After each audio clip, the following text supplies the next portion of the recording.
आज जो केस हम पेश कर रहे हैं यह दरअसल केस ही नहीं था। ना कोई शिकायत दर्ज हुई थी, ना जुर्म का कोई सुराग था, सिर्फ एक खबर हाथ लगी थी।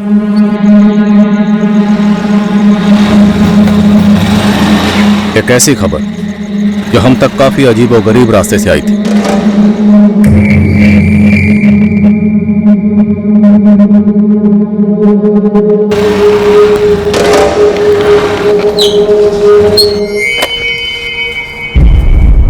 जीतू एक क्वार्टर पिलाना भाई। कि बे चंद्रू, हैप्पी बर्थडे तेरा। ये पिलाना बेकन जूस, 2 दिन से गला सूख रहा है भाई। चंद्रू दोबारा हाथ लगा ना, बहुत बुरा पिटेगा तू, समझा? चल निकल। एक खबर है मेरे पास, कड़क खबर दूंगा।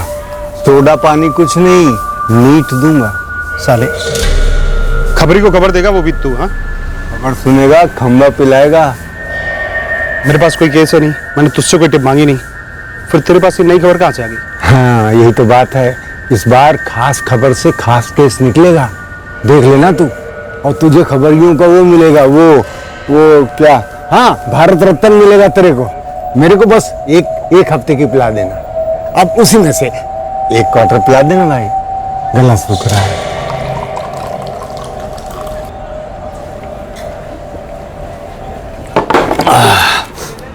चंद्रू खबर।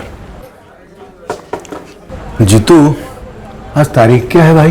15 जून 2017 गुरुवार। आगे बोल। 2015 में दिवाली कौन सी तारीख को पड़ी थी, याद है? अब जो तुझे पड़ेगी ना, सारी जिंदगी याद रखिए। हर तरफ फटाके चल रहे थे। 2015 दिवाली का टाइम था। और क्या हुआ 2015 की दिवाली में? अरुणापुरम स्टेशन मालूम तेरे को? अबे आगे बोल बेवड़े। अरुणापुरम स्टेशन से थोड़ा आगे, नहीं पीछे, नहीं शायद आगे। हाँ याद आया स्टेशन से थोड़ा आगे, फाटक से पहले मैं पूरा खंबा डाउन था, बोरी बिछाई और लेट गया।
कौन था वो आदमी जिसको पट्टी पलटा है? मुझे नहीं पता। और वो 4 लोग कौन थे? मुझे क्या पता? तो साले तुझे पता क्या है बे चंद्रू? दूसरे दिन मैं स्टेशन पर भीख मांग रहा था, तो मैंने उस आदमी को जो पट्टी पे लिटा के गए थे ना, उसको फिर देखा सुबह। वे साले चंद्रू, मरा हुआ था वो।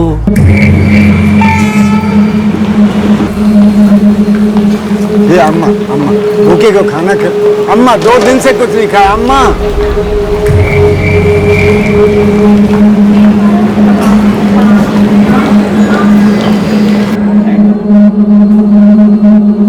कई दिनों तक उस लाश की फोटो प्लेटफार्म के बोर्ड पे चिपकी रही, फिर निकाल देंगे। तो ये है खबर। एक तो 1.5 साल बाद ही खबर दे रहा है, ऊपर से कैसे पता चलेगा तू सच बोला है झूठ बोला है? वो तेरे बाप लोग पुलिस वाले पता करेंगे ना, तू तो उन्हें बस खबर दे, तगड़ा इनाम मिलेगा। खबरें 36 घंटे बाद भी एक्सपायरी हो जाती हैं और तू मैं 36 महीने पहले की खबर सुना रहा है, वो भी एक ब्रेकिंग न्यूज़ की तरह। अबे जीतू, क्या समझ के रखा तूने हमें न्यूज़ चैनल? सर पहले मुझे भी यही लगा था कि ये चंदू बिगारी ना शराब के लिए मुझे कोई गोली दे रहा है, लेकिन सर वो टून होने के बाद भी ना उसी बात पे अड़ा रहा। तब मेरे दिमाग की घंटी बजी कि हो सकता है जो मर्डर हुआ वो सच में हुआ और उसे वो क्या बोलते हैं कि उसे एक्सीडेंट का कलर दिया जा रहा हो, मतलब perfect murder. Arunapuram railway station के पास? जी हाँ, अब मैंने पता लगाया, ये चंद्र बिगारी जिस ट्रैक की बात कर रहा है वो अरुणापुरम और हिमगुड़ी इनके बीच में ही पड़ता है। 2015 में दिवाली के टाइम अरुणापुरम जीआरपी से वेरीफाई कर लो। जी सर। सर हो सकता है बॉडी अभी तक क्लेम भी हो गई हो। उस भिखारी का कहना है कि उसने ट्रैक पर लेटाते हुए 4 लोगों को देखा, तो मर्डर रूल आउट नहीं कर सकते। अब देखो, एक शराबी की बातों का कितना भरोसा कर सकते हैं? वो भी है सर, कहानी पूरी तरह से मनगढ़ंत भी हो सकती है या फिर परफेक्ट क्राइम की कहानी हो सकती है, क्या पता। इतनी वार्निंग और इतने फाइन के बावजूद कितने लोग डेली इस पटरी को क्रॉस करते हैं, और इस ट्रैक में एक्सीडेंट रेट्स हाई हैं। लगभग हर हफ्ते यहाँ पर कोई ना कोई एक्सीडेंट केस होता ही है। मैं फिर भी दिवाली 2015 के आसपास रेलवे एक्सीडेंट्स की केसेस की फाइल को लाइन अप करने की कोशिश करता हूँ। दरअसल मैं उस वक्त यहाँ पर था नहीं, इस पोस्टिंग में आए हुए मुझे सिर्फ 8 महीने हुए। फाइल तो मुझे चेक करना पड़ेगा। हम सिर्फ इसलिए चेक करवा रहे हैं क्योंकि खबरी ने हमें टिप दी है कि मर्डर हुआ हो सकता है। अब ये भी हो सकता है कि ऐसा कुछ भी। ये तीनों तस्वीरें चंद्र को दिखाओ। जीतू जीतू देख देख देख देख, तू चाहे तो उस खंबे के पैसे ले ले, लेकिन मुझे पिटवा दो मत भाई, मार खाने की उम्र नहीं है मेरी। जेल की हवा तो खा सकते हैं ना। यार उस रात में दारू पिया था लेकिन सच बोल रहा था भाई। आज चाय पी के सच बोल दे, आ जाओ।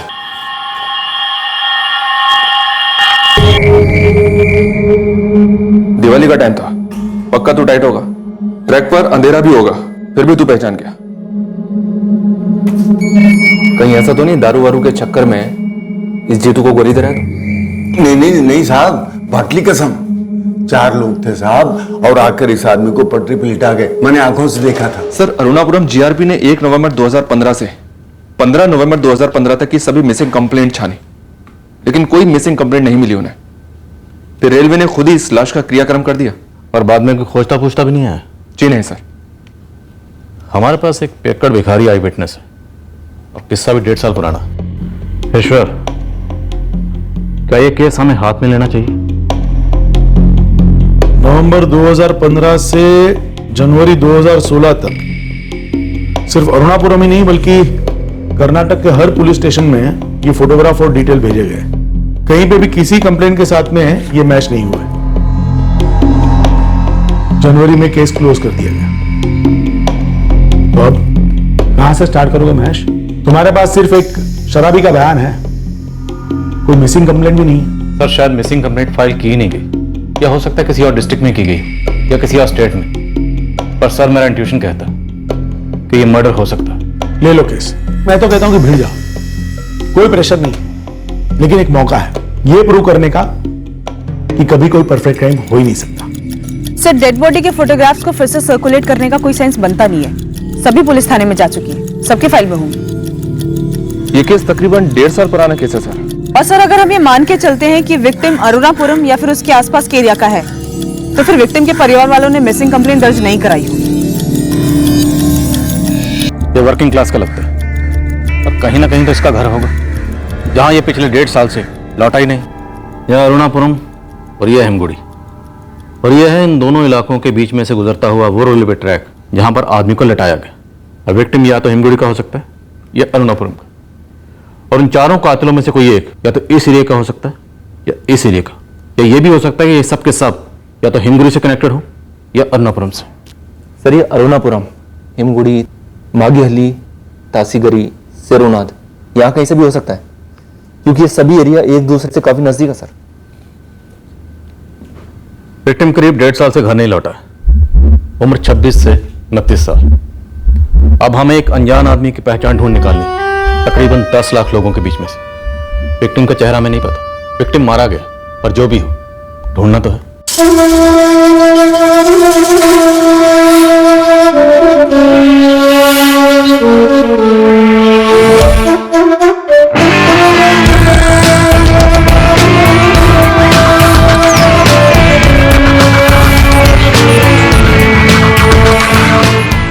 10 नवंबर 2015 की सुबह उसका सर कुचला हुआ मिला था अरुणापुरम से हिमगुड़ी के बीच रेलवे ट्रैक पर। उम्र 26 से 29 साल के बीच में होगी और गरीब घर से था। अब तुम लोग ये पता करो कि पिछले 1.5 साल के अंदर घर वापस कौन नहीं गया।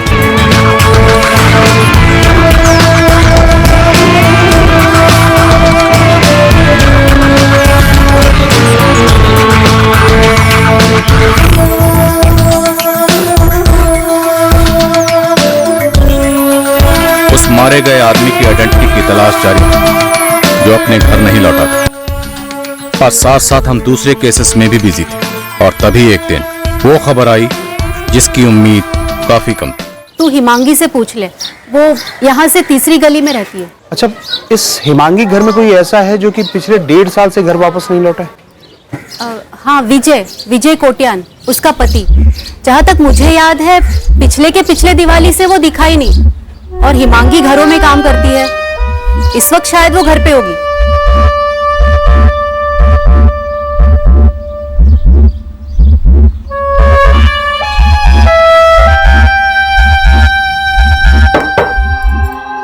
कौन?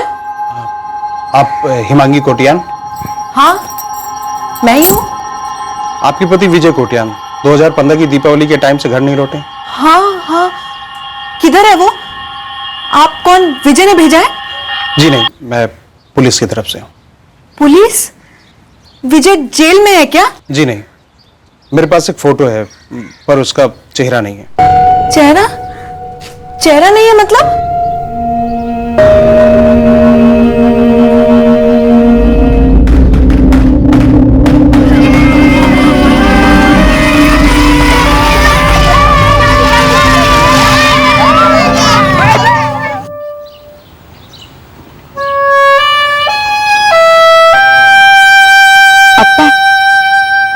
विजय का कुछ पता चला क्या? नहीं हिमांगी बेटा, पार्वती और मैं विजय को ढूंढ ढूंढ के थक गए। क्या विजय ने कुछ बताया था हिमांगी? कहीं बाहर जाने वाला था? नहीं अम्मा, 3 दिन पहले रोज की तरह पीकर आया था।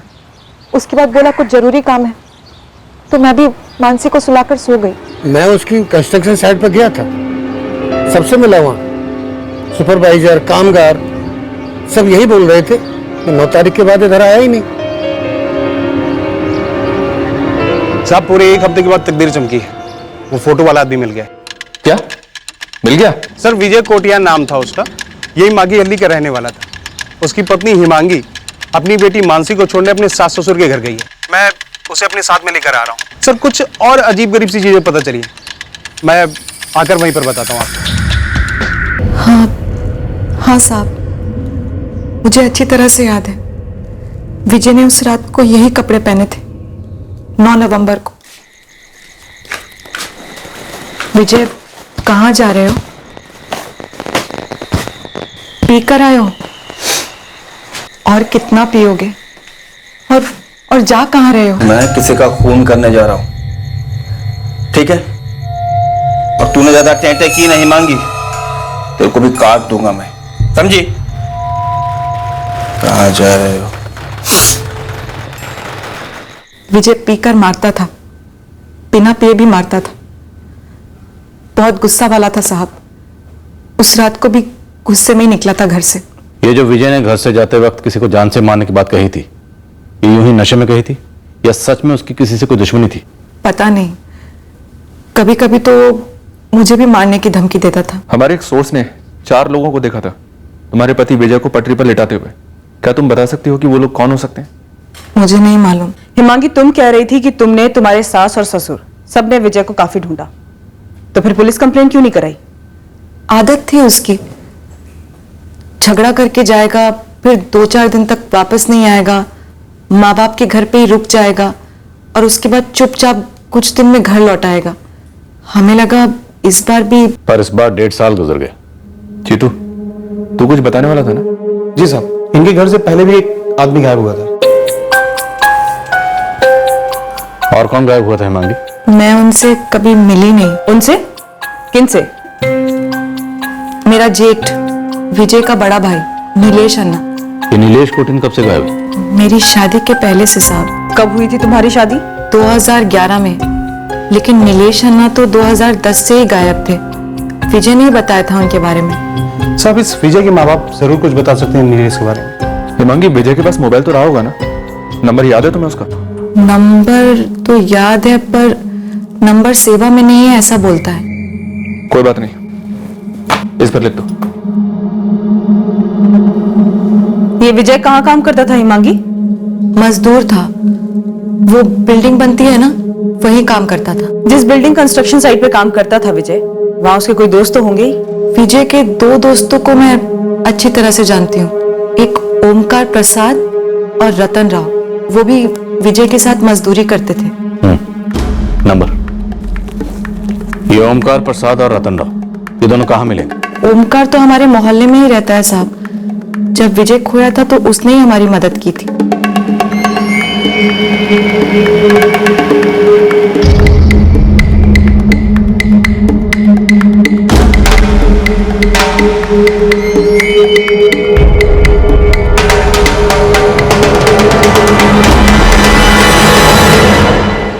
हरिहरन कोटियान,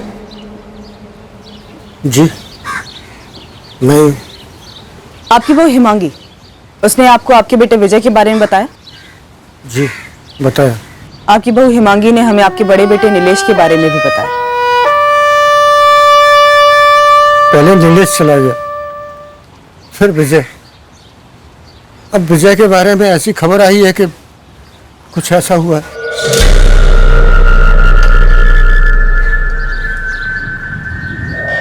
लता दीदी, ये ओमकार किधर है? पता नहीं हिमांगी, सुबह से ही ताला लगा है। मैं साइट पर भी होकर आई पर वहां बोले काम पर नहीं आया। गाँव गया होगा। सुब्रह से बात करके देखो। ये सुब्रह कौन है? हम सबका मकान मालिक। ये नीलेश 2010 से गायब है। हाँ, नीलेश एक दिन काम से लौटा ही नहीं। कहाँ काम करता था नीलेश? जी वो हाईवे पर होटल है ना, मीनाक्षी, जब वो बन रहा था तब वहाँ ईंटें लगाना का काम कर रहा था। और आप लोगों ने नीलेश के गायब होने की भी कंप्लेन नहीं कराई, क्यों? तब विजय इतना पीता नहीं था, वो ढूंढ रहा था अपने बड़े भाई नीलेश को, जो कि विजय को मिला नहीं, और उसके बाद विजय खुद गायब हो गया। पार्वती जी, आखिर माजरा क्या है? ऐसा भी क्या डरना पुलिस से? अच्छा, 2010 में जब नीलेश गायब हुआ, डेट, महीना कुछ याद है आप लोगों को? जी 7 साल हो गए तो कुछ अच्छे से याद नहीं। आइए सर।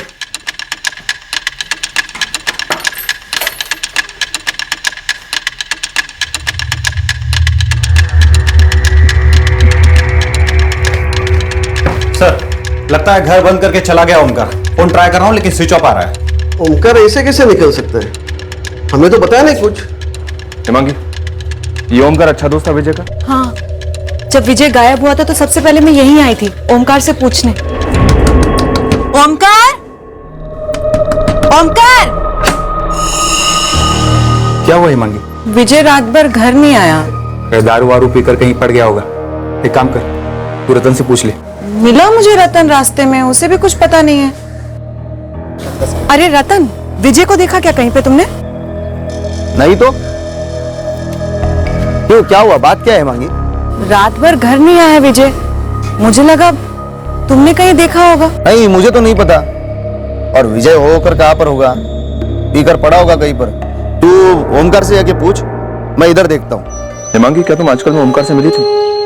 क्या उसे पता है कि विजय का मर्डर हुआ हो सकता है? हम लोग तहकीकात कर रहे हैं। नहीं साहब, मेरी तो महीनों से बात तक नहीं हुई ओमकार से। ये रतन कहाँ रहता है? मालूम नहीं। सुब्रा जी, आप जानते हैं रतन को? हाँ हाँ, अच्छी तरह। रतन भी यही रहता था ओमकार के साथ। रहता था मतलब? अब कहाँ रहता है वो? अब पता नहीं साहब, 2015 के आखिर तक दोनों यही रहते थे। एग्रीमेंट दिखाई। लीजिए।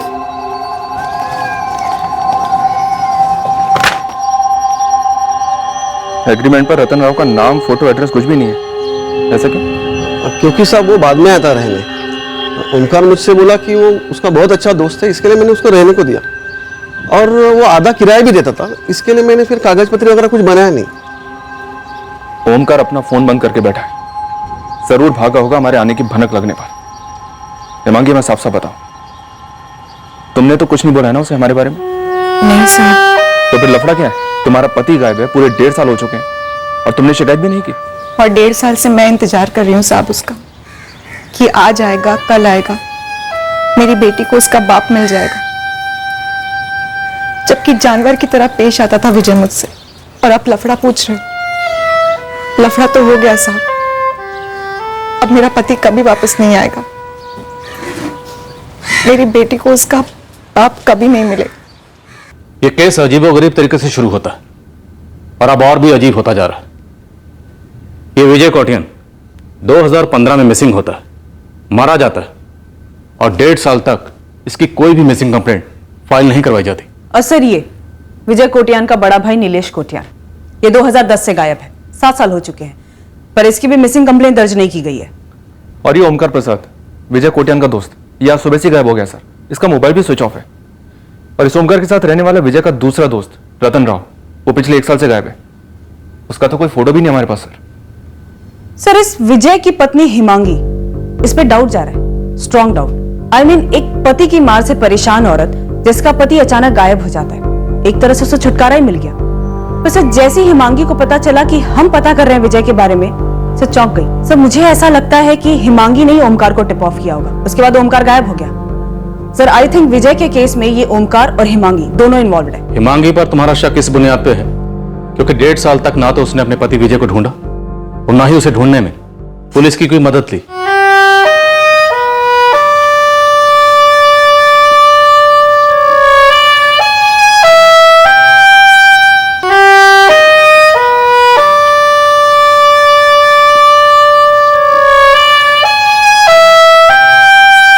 विजय कोटिन के मिसिंग होने में हम उसकी पत्नी हिमांगी पर शक कर सकते हैं, लेकिन फिर नीलेश के गायब होने में? सर, ये विजय हिमांगी की शादी 2011 में हुई थी, पर ये नीलेश तो 2010 से ही गायब है। सर, चंद्रू भिखारी का कहना है कि वो 4 लोग थे जिन्होंने विजय को ट्रैक पर लेटाया था।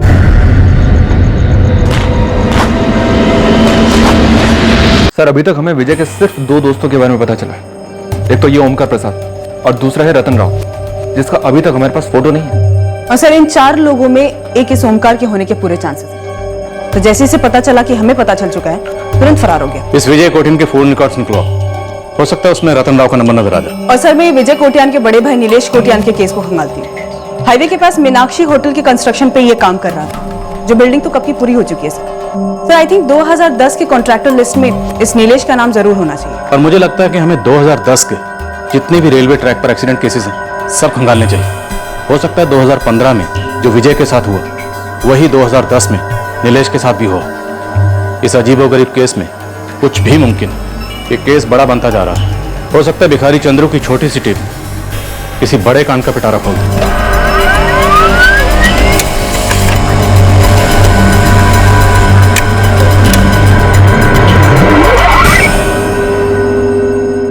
जी मुकेश सर, साल 2010 में जितने भी ट्रेन एक्सीडेंट केसेस है आपके ज्यूरिसडिक्शन में, मुझे सभी की फाइल चाहिए। उसके लिए थोड़ा वक्त देना पड़ेगा अंजलि, 7 साल पुराने रिकॉर्ड्स हैं। ठीक है मुकेश सर। जीतू इस ओमकार प्रसाद को ढूंढ निकाल। ये पक्का को जानता है, इसलिए हमें सूंघते ही किसी बिल में जाकर छुप गया। और इस हिमांगी पर भी नजर रखो, हमें शक है कि इसकी भी इन्वॉल्वमेंट हो सकती है। सर, आप चिंता मत करो, ये केस मेरे लिए बहुत खास है। उल्टा जो चल रहा है, सब ऐसा पहली बार हो रहा होगा ना कि मेरी दी हुई खबर की पेट से केस जन्म ले रहा है।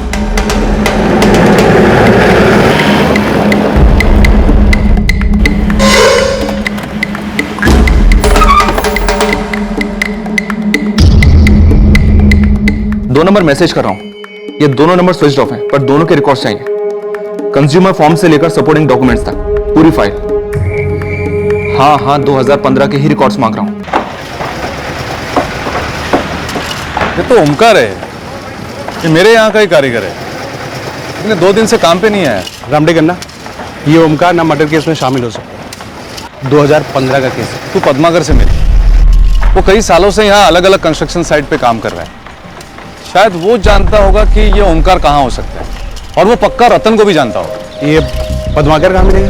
वो तो यहीं ऊपर दूसरे माले पे काम कर रहा है। होटल के ओनर से ही मालूम होगा कि होटल कौन सी कंस्ट्रक्शन कंपनी ने बनाया था, और वहां से आपको लेबर सप्लायर का कांटेक्ट मिलेगा।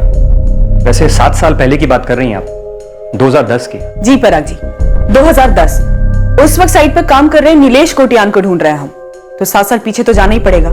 आप एक बार अपने होटल के ओनर से बात कीजिए ना प्लीज। मुझे 2 दिन का टाइम दीजिए मैडम। प्लीज शाम तक कर दीजिए। वैसे हम नीलेश कोटियान के छोटे भाई विजय कोटियान के केस में 1.5 साल लेट है और नीलेश कोटियान के केस में तो 7 साल लेट है।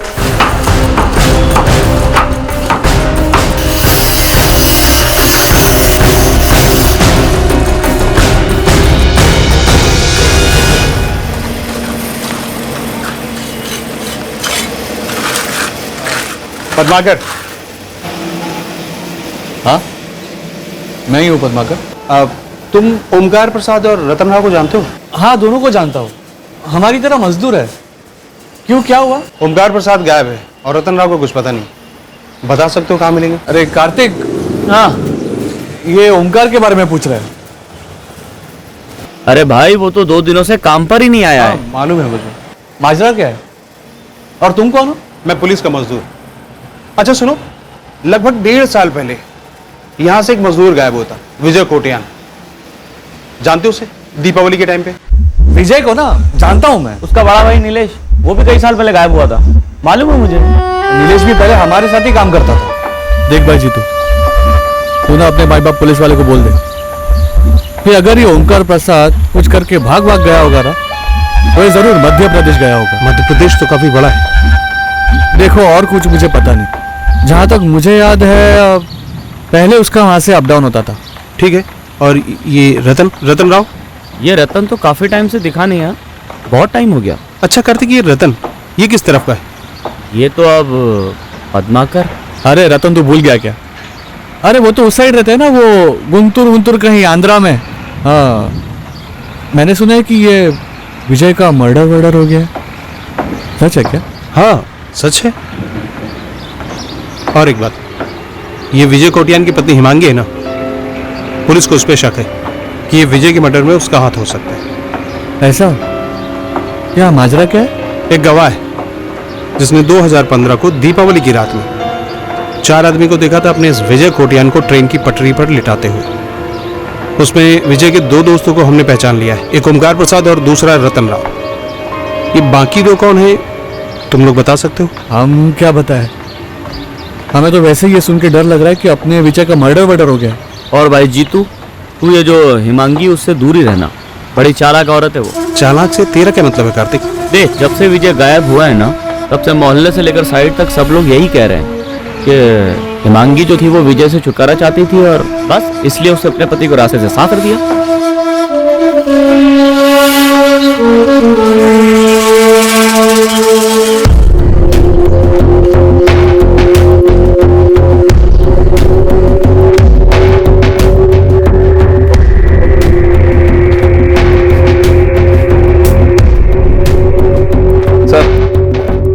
एक और फाइल 2010 के एक्सीडेंट केस की।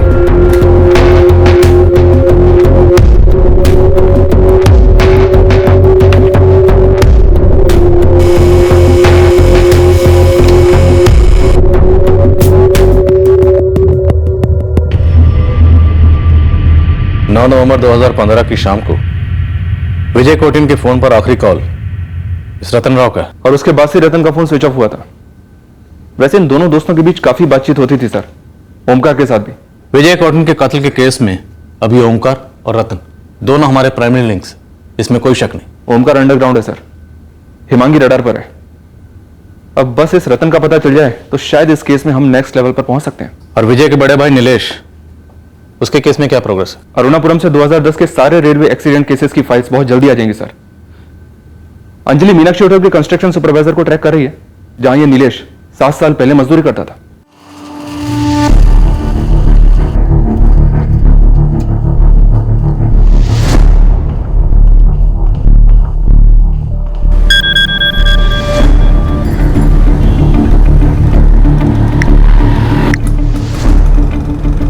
लगा रहे जीतू, छोड़ना मत। जो सवाल ओमकार प्रसाद से करना है वही सवाल हमें इस रतन राव से भी करना है। सर वैसे मैंने मध्य प्रदेश में अपने 4 आदमी को काम पर लगा दिया है, जो अलग अलग जगहों पर इस ओमकार प्रसाद को ढूंढ रहे हैं, और गुंटूर साइड में एक टीम ऑन कर दी है इस रतन राव के लिए।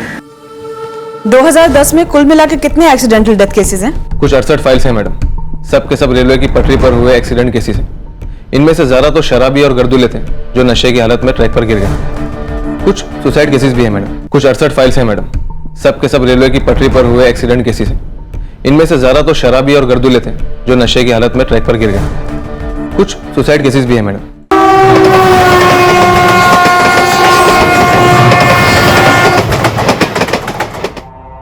हर साल हजारों की तादाद में लोग रेलवे ट्रैक्स पर मारे जाते हैं। इनमें से ज्यादातर केसेस अननेचुरल एक्सीडेंटल डेथ्स की फाइल्स में क्लासिफाई होते हैं।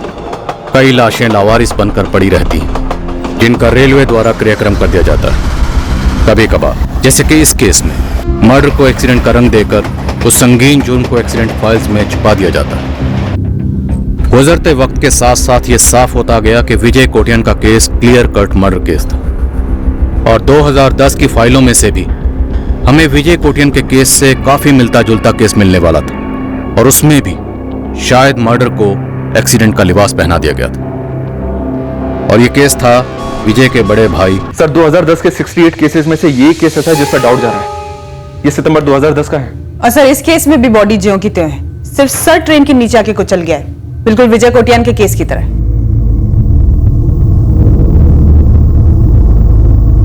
और सर ये 2010 वाला केस भी अरुणापुरम और हिमगुड़ी के बीच वाले ट्रैक पर ही हुआ था। विजय की बॉडी भी इसी ट्रैक पर मिली थी।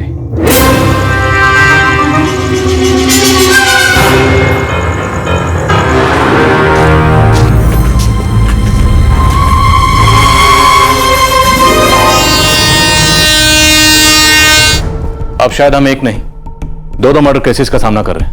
नीलेश कोटियन और विजय कोटियन, इन दोनों भाइयों के 5 साल की गैप। हो सकता है दोनों का कातिल सेम हो। और सर मोडस ऑपरेंडी तो सेम है ही। ये मोडस ऑपरेंडी, ये इस तरह लोगों को मौत के घाट उतारने का तरीका शायद उन 4 हत्यारों ने कुछ और लोगों पे भी अपनाया होगा। सर मैं नीलेश और विजय के पेरेंट्स को नीलेश की फोटो दिखाता हूँ।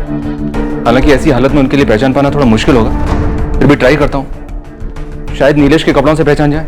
दिमाग पे जरा सा जोर देकर याद करने की कोशिश कीजिए कि आपका बेटा नीलेश सितंबर के महीने में गायब हुआ था 2010 में। वो जब आखिरी बार घर से बाहर निकला था तो क्या वो इसी रंग के कपड़े पहनकर निकला था?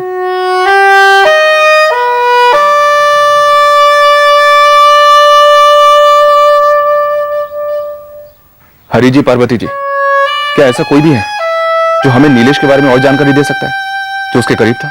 ये उसके सबसे करीब तो हम ही थे, पर हम बुढ़े हो गए। 7 साल पुराना सब कुछ धुंधला सा हो गया है। नीलेश को भी ऐसा ही मार डाला गया था। कौन थे वो लोग? पार्वती जी, हमें पक्का तो नहीं मालूम। हाँ, लेकिन जिस तरह से विजय का कत्ल कर दिया गया था रेलवे ट्रैक पर सुलाकर, ठीक उसी तरह से इस आदमी का भी कत्ल कर दिया गया था। अब हमें यह लग रहा है कि सितंबर 2010 की ये लाश आपके बड़े बेटे नीलेश की थी। अच्छा, क्या आप लोगों की कोई पुरानी खानदानी दुश्मनी है जिसके चलते आपके दोनों जवान बेटों को गायब करके मार डाला गया? हम गरीबों का कैसा खानदान, कैसी दुश्मनी। हम खाली पेट उठते हैं, अपना खून जलाते हैं, मेहनत करते हैं, तभी जाके 4 चावल पेट में गिरता है। हमारे औकात है क्या किसी से लड़ने की या झगड़ने की?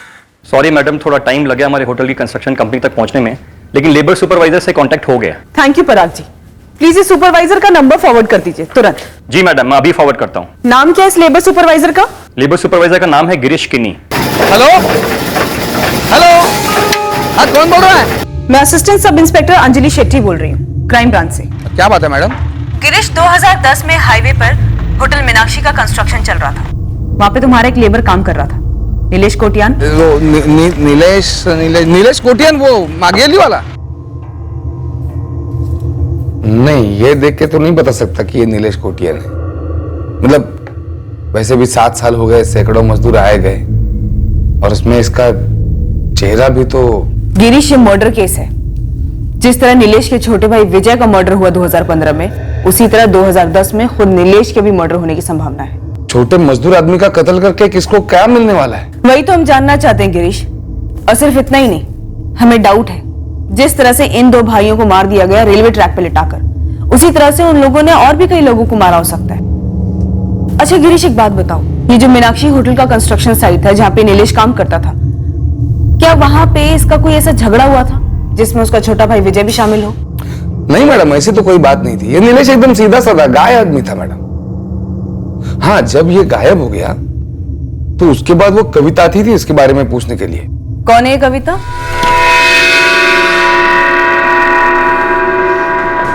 गिरीश अन्ना, हाँ नीलेश आज भी नहीं आया काम पर। तो मैं क्या करूं? 2 दिन हो गए, आपको बता के गया था, छुट्टी क्यों ले रहे हैं? मेरे को बोला होता तो सुबह तुमने जब पूछा तभी बता देता ना। 5वीं बार पूछने से अलग जवाब दूंगा मैं।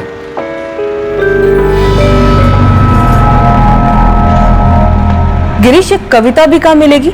जब वो आखिरी बार पूछने आई नीलेश के बारे में, उसी दिन से ये कविता भी गायब हो गई। ये हो क्या रहा है गिरीश? कविता भी उसी दिन गायब हो गई? अगर कोई बिना बताए काम पे आ ही नहीं रहा है तो मेरे लिए तो गायब ही हो गया ना। तुम्हें इतना सा भी फर्क नहीं पड़ा कि तुम्हारे ही साइड से 2 लोग ऐसे अचानक गायब हो गए, जिसमें से एक औरत थी? तुम पुलिस कंप्लेन करवा सकते थे। मैडम, ये लोग मजदूर लोग हैं मैडम, और इनके लिए ना अचानक बिना बोले काम छोड़कर चले जाना या कुछ दिन के बाद वापस काम मांगने के लिए आना, ये आम बात है। अच्छा ये बताओ गिरीश, ये कविता के बारे में हमें कहाँ से पता चल सकता है? ये वो मागी अली है ना, वहाँ की चित्रपुरी करके बस्ती है, वहां से आती थी ये कविता। और हाँ, महाराष्ट्रियन थी। कोई फोटो वोटो नंबर है तुम्हारे पास उसका? अभी फोटो वोटो कहाँ मैडम? सर कहीं विजय और नीलेश की तरह ये कविता भी मारी तो नहीं गई? ये चंद्र भिखारी हमारी झोली में क्या डाल गया? किसी कत्ल की टिप या कत्लों का पिटारा? सर ये कोई रिले रेस जैसा होता जा रहा है। एक मिसिंग कंप्लेन दूसरे की तरफ इशारा कर रही है और एक मर्डर केस दूसरे मर्डर को दस्तक दे रहा है। सर आई थिंक हमें इस कविता को चित्रापुरी बस्ती में ढूंढना चाहिए। शायद वो हमें नीलेश के केस के बारे में कोई लीड दे पाए, और नीलेश का केस शायद विजय के हथियारों तक हमें पहुंचा दे। रतन राव और ओमकार प्रसाद, ये कहां दौड़ रहे हैं इस वक्त? सर्च जारी है सर। कवियों का महागठबंधन काम पर लगा हुआ है। ऑपरेशन कविता। लेकिन ध्यान रहे, इस रिले रेस में वो बैटन, वो कड़ी हमारे हाथ में आनी चाहिए जो हमें इन केसेस की तह तक लेकर जाए। ऐसा ना हो कि हर खिलाड़ी अलग अलग दौड़ रहा है, कोई ट्रैक में, कोई स्टेडियम में। बस एक ऐसी कड़ी मिल जाए जो इन सारे केसेस को आपस में जोड़ दे, मर्डर और मिसिंग केसेस को। पता नहीं इस रेलवे ट्रैक पर और कितनी लाशें बिछाई गई होंगी। कविता को जानती हैं आप किसी कविता को जानती हैं? कंस्ट्रक्शन साइट पे काम करती है कविता, महाराष्ट्र है। हाँ, कविता।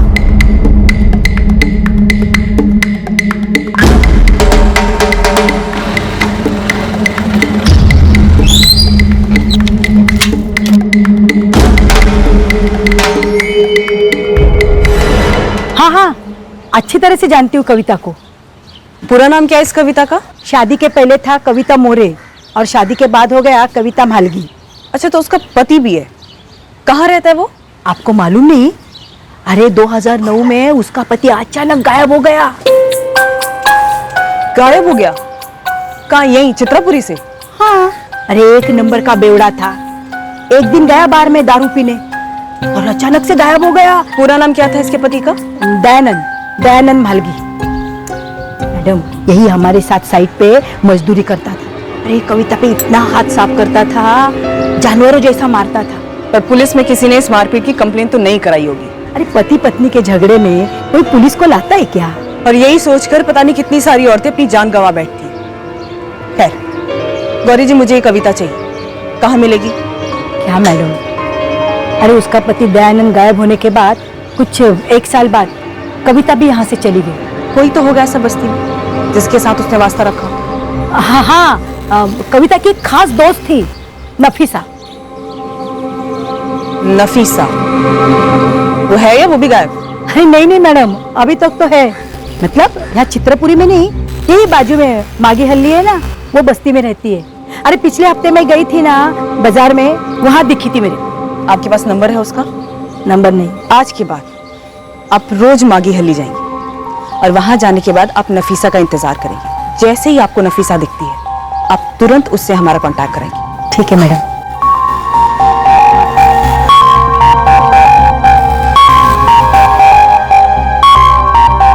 अबे साले जीतू, एक टिप क्या ले आया चंद्रू भिखारी की हमें पूरे क्राइम ब्रांच की छुट्टियां कैंसिल करनी पड़ी, लेकिन एक भी सुराग हमारे हाथ नहीं लगा। हाथ में था सर, ये रतन राव हमारे हाथ में था, लेकिन फुर हो गया। फुर हो गया? मतलब कहां से फुर हो गया? 2 महीने पहले से ये आरके मार्ग पुलिस थाने में बंद था ये रतन राव। परसों जमानत हुई है और निकल गया यहाँ से। चार्ज क्या लगा था इस रतन पर? फुल मर्डर का। मतलब ये हिस्ट्री शीटर है? ये साला जेल में बैठा था और हम लोग ऐसे पागलों की तरह बाहर ढूंढ रहे थे। सर अभी डबल शॉट के लिए रेडी हो जाओ। इस रतन राव के साथ में दूसरा बंदा था ना, ओमकार प्रसाद, वो भी हिस्ट्री शीटर है क्या? एकदम इस रतन के साथ इसी मर्डर केस में अंदर था और इस ओमकार की अभी 3 हफ्ते पहले ही जमानत हुई है। ये तो हद ही हो गई। हमें कैसे पता नहीं चला कि हमारे जो 2 प्राइम सस्पेक्ट हैं वो दोनों के दोनों हिस्ट्री शीटर हैं। ओमकार प्रसाद और रतन राव दोनों हिस्ट्री शीटर्स हैं और मर्डर केस में अंदर रहते हैं। अब तो पक्का लग रहा है कि नीलेश और विजय को इन दोनों ने ठिकाने लगाया। और कविता का पति दयानंद मालगी जो 2009 से गायब है, कहीं ऐसा तो नहीं कि उसकी अननेचुरल एक्सीडेंट केस की फाइल बनी हो और असलियत में उसका भी मर्डर हुआ? इस हिमांगी को तोड़ते हैं सर। ये कब से खामोश बैठी तमाशा देख रही थी। इसने एक बार भी मुंह नहीं खोला कि इसके पति विजय के दोनों खास दोस्त ओमकार प्रसाद और रतन राव, ये दोनों के दोनों हिस्ट्री शीटर हैं। सर कहीं ऐसा तो नहीं कि विजय और नीलेश इन दोनों की आपस में कोई अनबन, कोई तू-तू मैं हो गई हो? शायद इस विजय ने अपने बड़े भाई नीलेश को मरवा दिया हो पहले और फिर बाद में किसी और ने विजय को मरवा दिया हो। ऐसा कुछ नहीं मैडम, मैंने सबसे पहले विजय और नीलेश इन दोनों की दुश्मनी का ट्रैक सबसे पहले खंगाला था। तेरा ये अच्छी तरह से ना और अच्छे से होना चाहिए जीतू। ओमकार और रतन इन दोनों के केस में भी तूने अच्छी तरह से टटोला था। मिस्टेक हो गई मैडम। काम बिल्कुल भी पक्का नहीं हुआ जीतू, काम पक्का होना चाहिए इस बार। इंसान हो साहब, गलती हो जाती है, लेकिन ये गलती कैसे होगी समझ में नहीं आ रहा। ये पद्माकर और कार्तिक, वो भी तो ओमकार और रतन को सालों से जानते हैं और उन्हें भी इनकी हिस्ट्री पता नहीं। शिव सर। मैडम, आपकी फ्रेंड गौरी ने बोला मुझे आपको फोन करने को। तुम नफीसा बोल रही हो? जी मैडम, नफीसा शेख है मेरा नाम। कविता मालगी उर्फ कविता मोरे को ढूंढ रहे हैं हम। तुम्हारी दोस्त हुआ करती थी ना? कविता तो अभी भी दोस्त है मेरी। रहती कहाँ है कविता? सोलापुर में। सोलापुर में? वहीं की तो है वो। जब उसका शौहर दयानंद गायब हुआ, फिर नीलेश भी, तो कविता लौट गई सोलापुर। कविता को बोलूं क्या आपको फोन करने के लिए? नहीं नहीं नफीसा, तुम एक काम करो, फिलहाल तुम मुझे कविता का फोन नंबर दे दो। पर बात क्या है? तुम यहाँ क्राइम ब्रांच में आकर मुझसे मिलो, उसके बाद मैं तुम्हें बताती हूँ। पर पहले तुम मुझे कविता का फोन नंबर दे दो। पता भी है उसके घर का। फोन करने की तो सोचना भी मत इस कविता को। एक टीम लो और सीधा सोलापुर पहुंचो इसके एड्रेस पर और उठा लो इस कविता को। Right sir. सर मैं आर के मार्ग पुलिस थाना से बात करता हूँ। ये ओमकार और रतन जिस मर्डर केस में अंदर हुए थे उस केस को स्टडी करता हूँ। हो सकता है इन दोनों के बारे में कोई लीड मिले। सारे केसेस को अपनी समझ और पकड़ में रखना होगा और जो सब कुछ जानकर भी अनजान बने बैठे थे उनकी तो बैंड बजानी।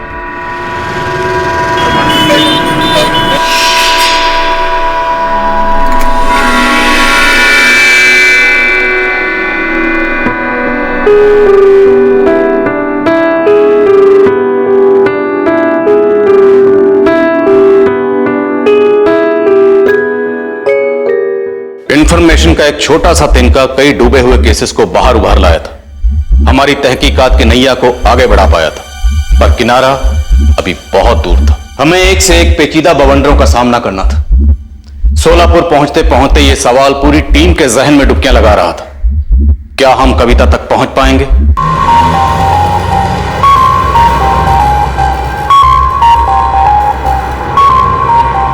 विजय को मैंने मरवाया था? मैंने? मार तो हर रोज मैं खाती थी साहब। शायद यही वजह थी मरवाने की। विजय के बिना कैसी जिंदगी बिताई है मैंने, आप क्या समझेंगे? बेटी मानसी के साथ साथ उसके माँ बाप को भी मैं ही संभाल रही हूँ।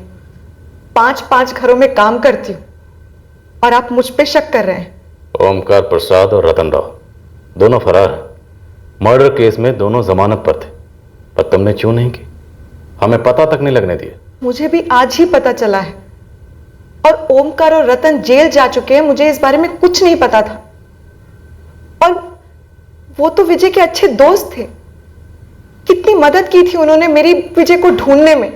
सब नाटक जो 1.5 साल तक अच्छी तरह चला। पूरे चांसेस हैं कि रतन राव और ओमकार प्रसाद ने विजय को या फिर नीलेश दोनों का मर्डर किया। बाकी 2 कौन थे?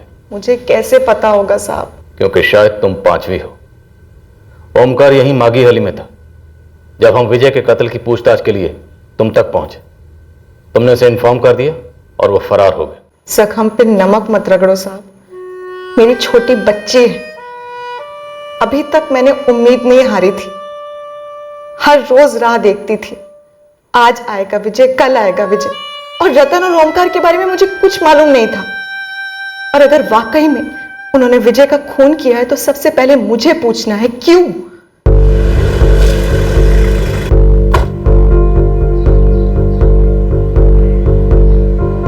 रतन राव और ओमकार प्रसाद 2 महीने पहले गिरफ्तार हुए थे निखिल बार्गी नाम के एक आदमी के मर्डर में। धवल, तुमने फोन पर कहा था कि मर्डर का मास्टरमाइंड अभी तक तुम्हारी कस्टडी में है। संदीप दीक्षित नाम है उसका। संदीप को अभी तक बेल नहीं मिली और इस संदीप का विक्टिम निखिल बार्गी की वाइफ स्मृति बार्गी के साथ अफेयर चल रहा था। संदीप और स्मृति ने मिलकर साजिश रची थी निखिल के मर्डर की।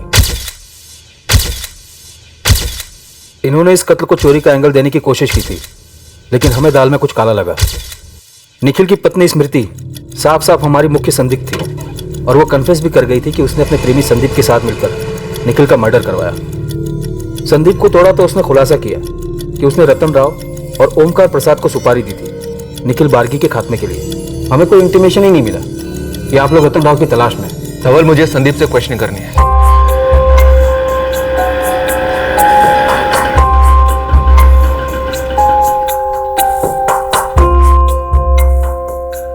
सब कुछ तो बता चुका हूं कोर्ट में।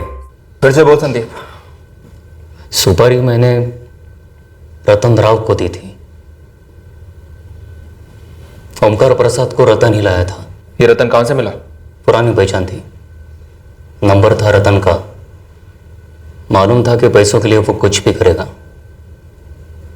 इससे पहले भी कर चुका है। किसका मर्डर किया पहले रतन ने? इन दोनों का? मुझे नहीं पता रतन ने पहले किस किस को मारा और क्यों। ये रतन राव कहां मिलेगा अभी? फोन स्विच ऑफ है उसका। संदीप कुछ छिपा मत, बोल दे। मैंने आपको पहले भी बोला था ना कि रतन आपको कहां मिलेगा। आपको वही मिला ना वो। अब उसका और कोई ठिकाना है तो मुझे नहीं मालूम।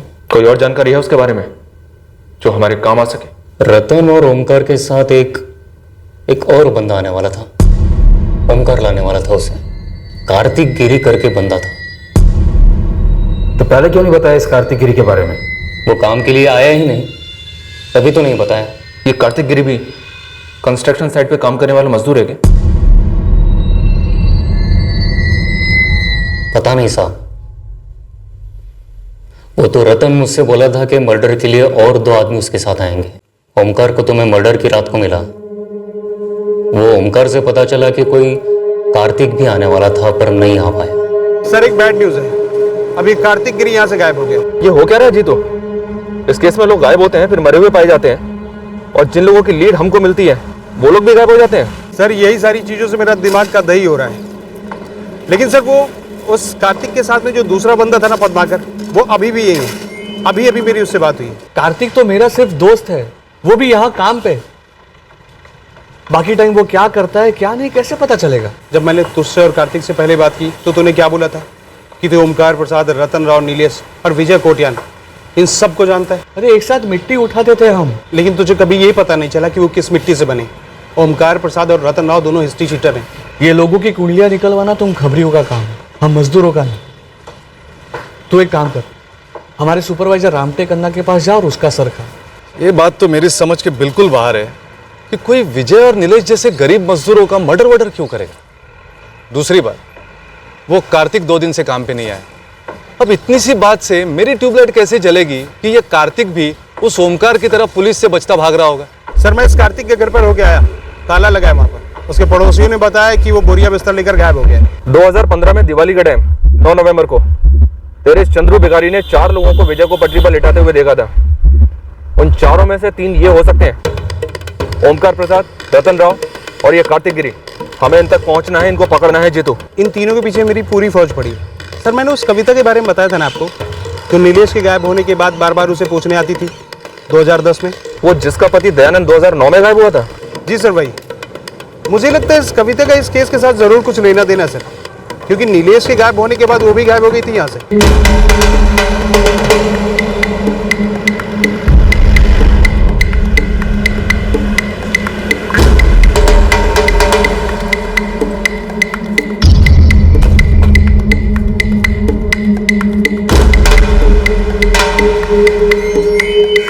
एक काम करो, जाके चुपके से पड़ोसी से पता करो ये कविता काम करेगी।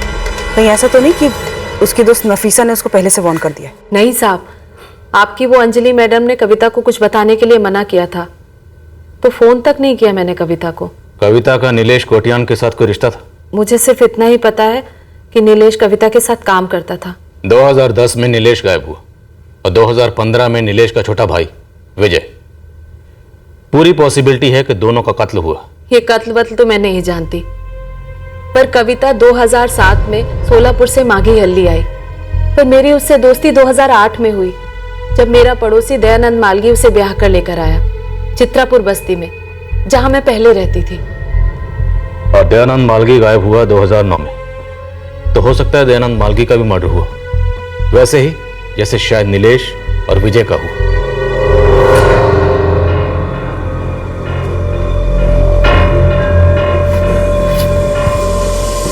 सर, ये फरवरी 2009 का है। क्या माजरा है? इतने सारे एक्सीडेंट केसेस मर्डर बन के निकल रहे हैं। 2015 का केस हमें 2010 में लेकर गए और 2010 का केस हमें 2009 में लेकर आए। क्राइम ब्रांच को शक है कि 2009 में किसी शख्स दयानंद मालगी को ट्रैक पर लिटा के मर्डर किया गया हो सकता है। नफीसा, जब दयानंद मालगी गायब हुआ तो उसकी पत्नी कविता ने कोई मिसिंग कंप्लेंट नहीं लिखवाई, क्यों? घर आई चमकती तकदीर को कौन ठुकराएगा साहब? मतलब? 2008 में मेरा पड़ोसी दयानंद मालगी कविता को ब्याह कर लाया, पर सच कहूं साहब, उसकी औकात ही नहीं थी कि उसकी कोई औरत हो। पहले शराब पीता था, फिर कविता का खून। कभी कभी तो ऐसी हालत कर देता था कि कविता काम पर भी नहीं जा पाती थी।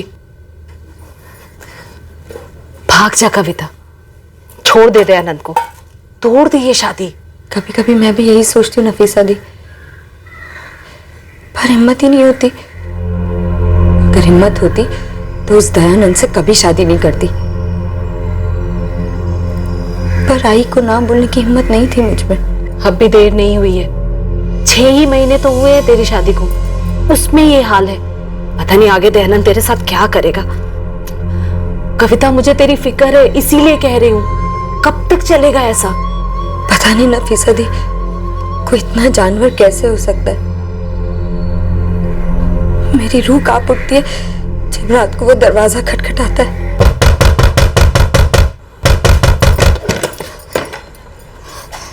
वो मैं आपके लिए रोटी बना रही थी, इसलिए दरवाजा खोलने में देरी हो गई। खाना लगा चल।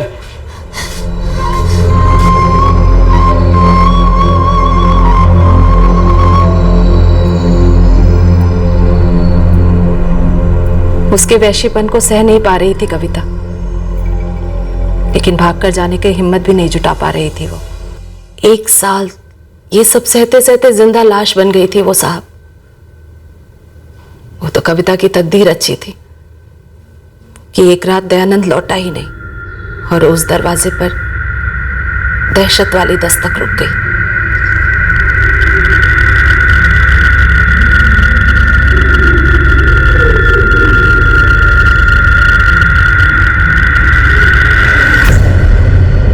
नफीसा दी, 3 दिन हो गए हैं। सब जगह पूछा?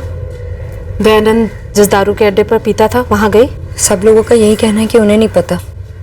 कविता, तो खुश है या दुखी है दयानंद के ना लौटने से?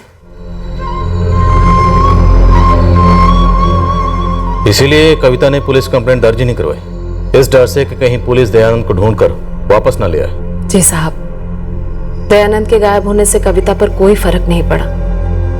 कोई रोज नोचे घसोटे तो कौन रहना चाहेगा उसके साथ? दयानंद के ना लौटने से कविता का दर्द थोड़ा कम हो गया था। दर्द कम हुआ या दर्द कम किया गया? सच बताओ नफीसा, क्या दयानंद को कविता ने मरवाया? नहीं साहब, कविता में ये सब सोचने की बिल्कुल ताकत ही नहीं थी। अगर कविता को दयानंद को छोड़कर जाना ही होता तो कब का छोड़ देती। शादी के 3 महीने बाद उसकी अम्मी का इंतकाल हो गया, अब्बा का पहले ही हो चुका था। फिर वो दयानंद की मार क्यों सहती साहब? कहीं और जाकर अपनी जिंदगी बसा ना लेती? पर अब तक तो वो अंदर से पूरी तरह मुरझा चुकी थी। और फिर नीलेश आया माली बनकर, पानी से सींच कर इस मुरझाई हुई कविता को खिलाने के लिए। कविता और नीलेश एक ही जगह मजदूरी करते थे, शायद उन दोनों में दोस्ती हो गई हो। पर शादी के बाद पहली बार खुश देख रही थी मैं कविता को। नीलेश से तेरी अच्छी जमती है, शादी कर लेना, तुझे भी सहारा रहेगा और नीलेश को भी। नहीं नफीसा दी, मुझे दोबारा शादी नहीं करनी। ये जो है जैसा है अच्छा है। शादी इंसान को जानवर और जानवर को हैवान बना देती है। चुप कर, कुछ भी मत बोल। एक दयानंद ऐसा निकला तो क्या हर कोई? जिंदगी भी तो एक बार मिलती है नफीसा दी, और इज्जत भी एक ही बार उछलती है कविता। मोहल्ले वाले देखेंगे, नीलेश तेरे घर रोज आता है, टाइम नहीं लगेगा मोहल्ले वालों को 4 बातें बनाने में और उसे फैलाने में। भाड़ में जाए मोहल्ले वाले। मोहल्ले वालों को मेरा चबा हुआ चेहरा नहीं दिखता था जब रोज रात को दयानंद मुझ पर टूट पड़ता था, या मेरी चीखें नहीं सुनाई देती थी उन्हें? तो आगे क्या सोचा है? अभी के लिए इतना ही काफी है कि मैं खुश हूं और नीलेश भी।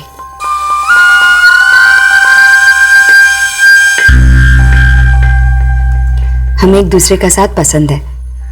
काम का बोझ जैसे महसूस ही नहीं होता, और वक्त कैसे निकल जाता है पता ही नहीं चलता। वो घर आता है तब भी बहुत अच्छा लगता है। इंसान है वो, अच्छा इंसान। हम दोनों एक दूसरे से बहुत ही नाजुक धागे से बंधे हैं। अगर धागा ज्यादा कस लिया तो या तो धागा टूट जाएगा या गले का फंदा बन जाएगा। पर कभी ना कभी तो इस रिश्ते को नाम देना ही होगा ना।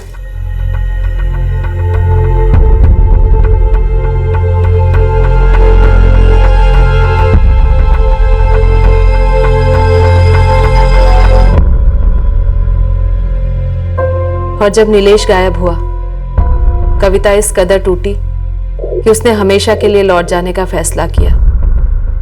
सोलापुर में भी कोई खास अपना था नहीं, अकेली रहती है, फिर से एक जिंदा लाश की तरह समझो। क्या ये नीलेश? मुझे नहीं पता साहब, कविता ने कभी मुझे नीलेश से मिलवाया नहीं, बस नाम सुना है उसका। तुम जितने लोग भी इस केस में शामिल हो ना, सब में एक बात कॉमन है। तुम सब लोग एक दूसरे के करीब तो हो, पर कोई भी एक दूसरे के बारे में कुछ नहीं जानता, या फिर बहुत कुछ जानकर भी सब अनजान बने बैठे। मैडम, पड़ोसियों ने आज सुबह तक कविता मोरे को देखा था। कहीं ऐसा तो नहीं आज ही गायब होने का प्रोग्राम बनाया उसने? मैंने पीसीओ से ब्लैंक कॉल भी किया था कविता मोरे को, उसने फोन आंसर किया था। अगर वो भाग गई होती तो फोन स्विच ऑफ कर दिया होता।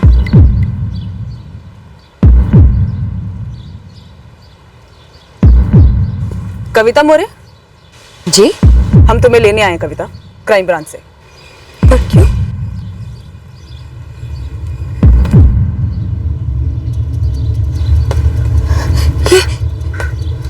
ये तो नीलेश है। सितंबर 2010 में ये गायब हुआ था जी। 17 सितंबर को। 18 सितंबर 2010 को अरुणापुरम और हिमगुड़ी रेलवे स्टेशन ट्रैक पर ये लाश मिली थी। नीलेश उसी दिन मर गया था? नहीं कविता, मार दिया गया था।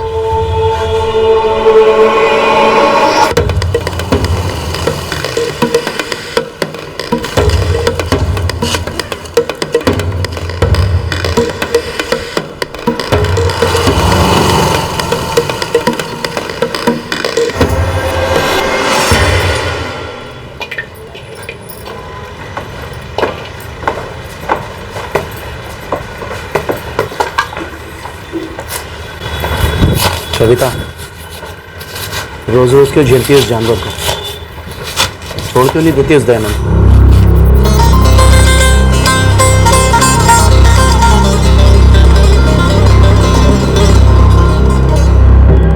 कविता, अब तो दयानंद तुम्हारी जिंदगी की तस्वीर से गायब है। मुझे ऐसी तस्वीर ना फिर से बनानी और ना ही देखनी है।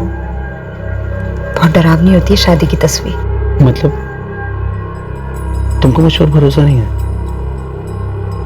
ऐसा नहीं है नीलेश, पर धोखे और दर्द पे ज्यादा भरोसा है, और अब दर्द झेलने की ताकत नहीं है मुझ में। हर ईंट एक जैसी लगती है, लेकिन होती अलग अलग है। वैसे ही मर्दों का भी है। नीलेश बात पूछो। हाँ पूछो। दयानंद के साथ क्या हुआ है? कहाँ है वो? कविता, तुम कहना क्या चाहती हो? दयानंद को मैंने गायब करवाया है। नीलेश, मैं मान ही नहीं पा रही हूँ कि दयानंद जैसा इंसान अपनी मर्जी से सब कुछ छोड़ छाड़ के ऐसे कैसे जा सकता है। तुम चुप क्यों हो नीलेश?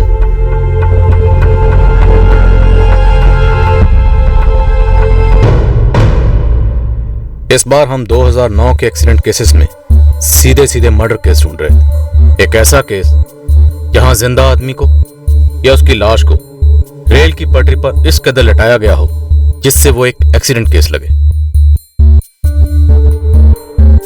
और हम चौंक गए जब हमारी सोची गई मोडस ऑपरेंडी दरअसल एक असलियत साबित हो।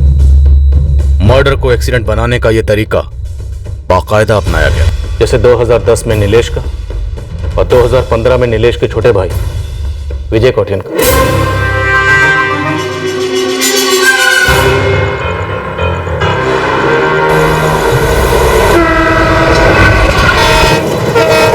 पूरे चांसेस हैं सर, क्योंकि तीनों ही केसेस में बॉडीज अरुणापुरम और हिमगुड़ी के बीच के ट्रैक पर ही मिली थी। लेकिन एक बात खटक रही है सर, तीनों ही केसेस में अलग अलग जीआरपी ऑफिसर्स थे।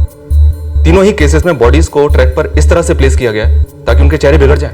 ऊपर से ये तीनों विक्टिम्स ड्रंक थे सर। अब ये समझ में नहीं आ रहा है कि इन तीनों में से किसी भी केस में पोस्टमार्टम के बाद भी इस मोडस ऑपरेंडी को क्वेश्चन क्यों नहीं किया गया। शायद इसलिए क्योंकि तीनों ही केसेस को बारीकी से ऑब्जर्व नहीं किया गया। अक्सर लोग नशे की हालत में रेलवे ट्रैक पर चलते हुए इसी तरह मारे जाते हैं, इसलिए शायद तीनों मर्डर्स को एक्सीडेंट केसेस मान लिया गया। और ऊपर से तीनों वारदातें अलग अलग वक्त पे हुई, 2009, 2010 और 2015। शायद इसलिए पैटर्न किसी की पकड़ में नहीं है। अंजलि कविता को लेकर आ रही है सर। इस कविता की ग्रिलिंग करते हैं तगड़े। वही एक लिंक है इस दयानंद मालवी और नीलेश कोटियान के बीच।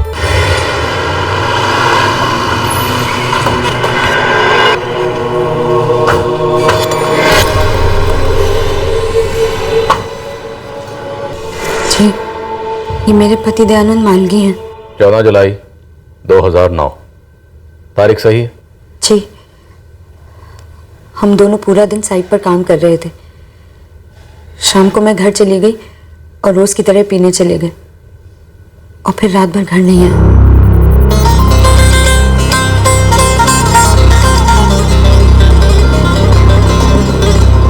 ये नीलेश तुम्हारी जिंदगी में दयानंद के जाने के बाद आया या उसकी मौजूदगी में?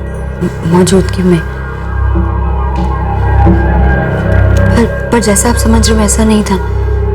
नीलेश तब सिर्फ मेरा दोस्त था और उससे मेरी हालत देखी नहीं जाती थी। कविता, हम 2015 से उल्टे पैर चलते आ रहे। विजय कोटियान से 2010 में विजय के बड़े भाई नीलेश कोटियान तक, और फिर एक साल पीछे 2009 दयानंद मालवी तक। लेकिन तुम अपने अतीत को पीछे छोड़कर आगे बढ़ गए। तुम्हारे रास्ते का कांटा दयानंद था। कैसे निकाला उस कांटे को? नीलेश ने। और नीलेश को किसने मारा? और 5 साल बाद नीलेश के छोटे भाई विजय को किसने मारा और क्यों मारा? कविता, एक के बाद एक 3 मर्दों की लाशें बिछाई गई। क्या ये तीनों तुम्हारी जिंदगी का हिस्सा थे? क्या ये तीनों तुम्हारे प्रेमी थे? विजय को तो मैं जानती तक नहीं थी, कभी नहीं मिली थी उससे। बस उसके बारे में सुना था नीलेश से, और आज पता चला कि वो भी मर गया। ठीक है कविता, तुमने विजय को नहीं मरवाया, पर दयानंद को? क्या नीलेश ने तुम्हारे कहने पर दयानंद को मार दिया या फिर तुम्हारे पीठ पीछे, ताकि वो दयानंद को तुम्हारी जिंदगी से दूर कर पाए और खुद उसकी जगह ले पाए? नहीं, ऐसा नहीं है। मुझे तो खुद नीलेश पर शक था, इसलिए मैंने उससे कई दफा पूछा, पर हर बार वो यही बोलता था कि वो ऐसा नहीं कर सकता। ओमकार प्रसाद, रतन राव, कार्तिक गिरी, ये तीनों कंस्ट्रक्शन साइट के कामगार और पेशेवर हत्यारे भी हैं। ये तीनों मर्डर्स में शामिल हो सकते हैं। तुम इन तीनों को जानती हो? नहीं साहब, मैं ये रतन ओमकार वगैरह को नहीं जानती, कार्तिक को जानती हूँ, और उससे दयानंद के बारे में पूछा भी था मैंने। कार्तिक, तुमने दयानंद को देखा क्या? वो 4 दिन से घर नहीं आया है। हाँ, मैंने भी कई दिनों से दयानंद को यहाँ पर नहीं देखा है, पर मुझे नहीं पता वो कहाँ है। मैंने उस दयानंद के आई बाबा से भी पूछा, पर उन्हें भी कुछ नहीं पता। तुम फिजूल में अपना दिल जला रही हो, जबकि दयानंद का दिल किसी और औरत के लिए जलता है। मतलब वो उसके साथ भाग गया क्या? हो सकता है। वैसे मुझे उन दोनों के लफड़े के बारे में पहले से पता था, पर अब उनका निजी मामला में दखल देने वाला कौन होता हूँ। और कविता, समझने की कोशिश करो, दयानंद तुम्हें छोड़ के जा चुका है। अब उसका इंतजार करना महज एक बेवकूफी है। सच कहूं साहब, मुझे दुख महसूस नहीं हुआ था, बल्कि एक तरीके से सुकून ही मिला था दयानंद के जाने से। बस छोटी सी दुआ निकली दिल से कि उस औरत को दयानंद का प्यार मिले जो मुझे कभी नहीं मिला था। अगर तुम्हें दयानंद के जाने से इतनी राहत मिली थी और तुम उस औरत को इतनी दुआएं दे रही थी तो तुम्हें नीलेश पर शक क्यों हुआ? साहब, शक इसलिए हुआ था क्योंकि दयानंद जैसे जालिम इंसान को किसी औरत के साथ भागने की जरूरत ही नहीं थी।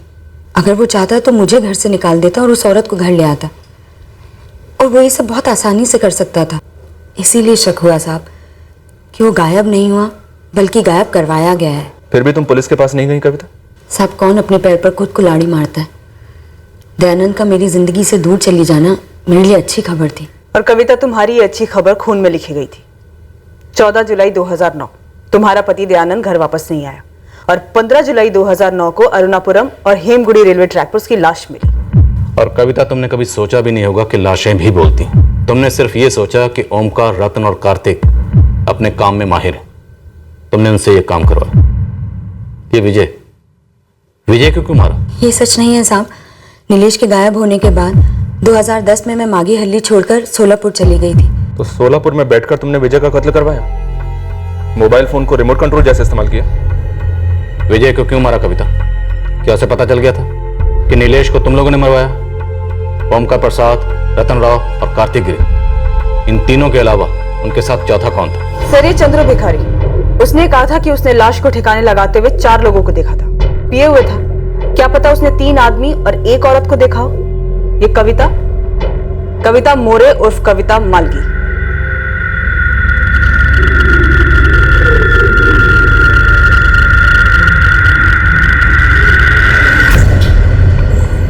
क्या जीतू, 2 खंबा भी पी जाऊं तो आदमी को औरत थोड़े ना बोलूंगा। और ये औरत तो साड़ी पहनी है, वो चारों आदमी ही थे।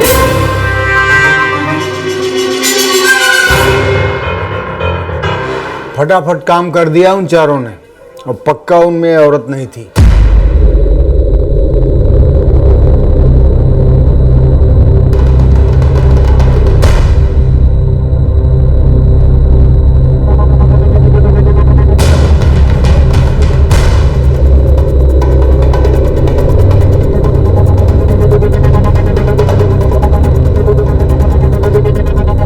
सर, ये कविता के पूरे 1 साल के कॉल रिकॉर्ड्स हैं, लेकिन इसमें एक भी नंबर यहाँ मागी अली का नहीं है सिवाय नफीसा के। हुए जुर्म का पूरा ब्लूप्रिंट हमारे सामने है, और फिर भी किसने किया, क्यों किया, इसका एक भी स्केच हमारे पास नहीं। इन तीनों हत्यारों के लिए मैनहंट लॉन्च करो। इनमें से कोई एक भी या आधा भी हमारे हाथ लगा ना तो हमें इस केस का क्रैक मिल जाएगा।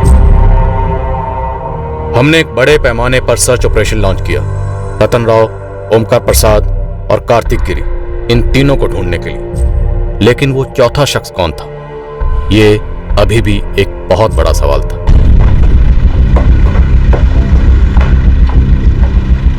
हमने ऐसी हर लोकेशन को स्कैन किया जहां इन तीनों को पनाह मिल सकती थी। हर कंस्ट्रक्शन साइट हमारे रडार पर थी। कोई भी जगह छोड़ी नहीं गई जहां से ये लोग फरार हो पाए।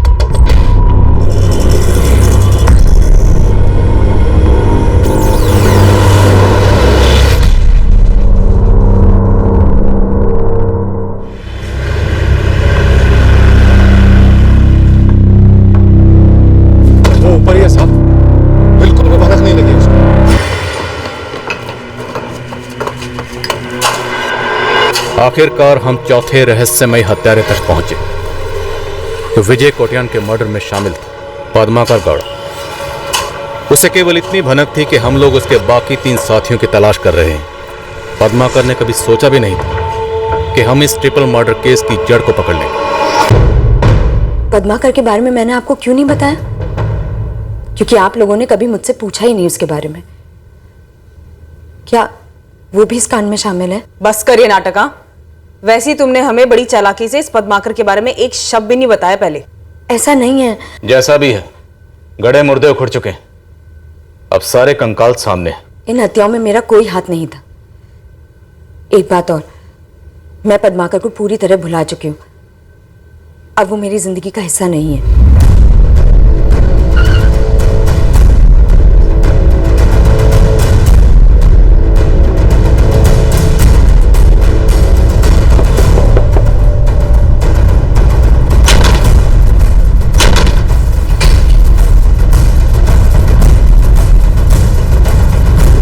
आखिरकार ये केस तब क्रैक हुआ जब रतन राव हमारे हाथ आए। सबसे पहले हम रतन राव तक पहुंचे और उसके जरिए बाकी तीनों तक।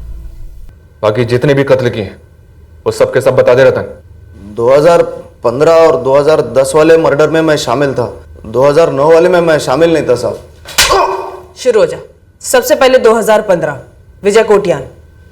क्यों मारा तूने विजय कोटियान को? वो तो तेरा दोस्त था ना? हाँ, दोस्त था वो मेरा, पर वो कार्तिक गड़बड़ किया। कैसी गड़बड़? एक दिन विजय के साथ दारू पी रहा था, तभी पता नहीं क्या बक दिया। दूसरे दिन विजय अपना प्लान लेके मुझे आके मिला साहब। क्या हुआ विजय? अभी तेरे को मेरे साथ मेरे लिए एक काम करना पड़ेगा। अरे करना क्या वो तो बता विजय। तो मेरा दोस्त है ना, बोल। दोस्त है ना? ये भी कोई पूछने का बात है? काम क्या है? किसी को जान से मारना है। इसको? उसने जिसने मेरे नीलेश अन्ना को जान से मार दिया। कार्तिक कल सब कुछ बताया मेरे को। 5 साल से मुझसे सब कुछ छुपा के रखा था वो। ए कार्तिक, क्या बोल रहे बे? और नहीं तो क्या विजय, तो कविता को लेकर उसके दिल में खंजर गड़ा है, खंजर। वो कविता भी उस पर मरती थी। छोड़ना है यार। ए, क्यों छोड़ना? क्यों छोड़ना? मेरे को पता पड़ा था कि मेरा नीलेश अन्ना किसी कविता के लिए पागल है। वो कविता तो 5 साल पहले ही अपने गांव लौट गए, और अभी तू बोल रहे वो पद्माकर ने मार डाला ना। अरे क्यों बाल की खाल निकाल रहा है? जाने देना। अरे निकालूंगा ना यार, बाल की खाल निकालूंगा मैं। मेरा नीलेश अन्ना 5 साल से घर नहीं लौटा। मेरे अम्मा अब्बा का हालत खराब है उसका इंतजार में, और अभी तू बोल रहा है बोलना वो पद्माकर ने मार डाला है मेरे अन्ना को, क्योंकि वो जान छिड़कता था कविता पे, है ना? बोलना। मैं नशे में खुद भी स्टोरी बना रहा हूँ। तेरे ग्लास खाली है, ले लेना। अरे पक्का मालूम है मेरे को, उसने पद्माकर ने मेरे अन्ना को मार डाला, और दयानंद को भी उससे पहले पद्माकर ने मारा होगा। क्या बोल रहा है विजय? सच बोल रहा हूँ मैं, एकदम सच। मैं तेरे से पूछता हूँ, तू साथ देगा ना मेरा? उसको मारने में मेरा साथ देगा ना? पद्माकर को मारने में? उसके बाद ओमकार को भी साइड में लूंगा मैं। बोल, साथ देगा ना मेरा? साले कमीने, 5 साल के बाद उल्टी कर दिया ना? हाँ? यार पद्माकर, मैंने ऐसा कुछ नहीं बोला। देखो बस नशे में बक दिया मैंने। भाई मुझे माफ कर दे। देख तेरे पैर पड़ता हूँ भाई। क्या क्या बोला क्या तू उसको? ऐसा कुछ नहीं बोला यार पद्माकर। वो तो बस विजय मुझसे पूछ रहा था कि पद्माकर इतना दुखी क्यों रहता है, तो मैंने कह दिया कि कविता पे लट्टू था यार। पर मैंने ऐसा कुछ नहीं बोला भाई। यार वो जो सन की विजय है ना, वो 2 का 2 6 कर रहा है। माँ का तो मैंने ऐसा कुछ नहीं बोला पद्माकर। देख पद्माकर, ऐसा है कि अगर मैं और ओमकार साथ ना भी दे, मुकर जाए, तो भी विजय तेरे ऊपर हमला करेगा किसी को साथ में लेके। खून सवार है उसके सर पे। वो बदला लेना चाहता है अपने भाई नीलेश के मौत का। विजय ने उसी के साथ बदले का प्लान बनाया जिसने उसके भाई को मार डाला था, मतलब तुम्हारे साथ। तब तो विजय को सिर्फ इतना पता था कि पद्माकर ने नीलेश को मार डाला। अगर विजय को मालूम पड़ता कि हम तीनों भी इसमें शामिल है, जैसे कि मैं, ओमकार और कार्तिक, तो हमारे भी पीछे पड़ जाता। नीलेश को कैसे मारा तुम लोगों ने? कार्तिक को बोला नीलेश को पिलाने ले जाने को, और जब वो टाइट हुआ तब हम वहां पहुंचे। नीलेश, कविता से बात की तूने शादी के लिए? हाँ की, लेकिन ना वो हाँ बोल रही है ना। ऐसा क्यों? उसका पति था ना दयानंद, जानवर था जानवर। अच्छा वो उसकी जिंदगी से निकल गया। दयानंद का दिया हुआ दर्द, उसका डर कविता के दिल से नहीं निकल रहा। अच्छा नीलेश, तुझे पता है कविता की जिंदगी से दयानंद को किसने बाहर निकाला? नहीं, तुझे पता है कार्तिक?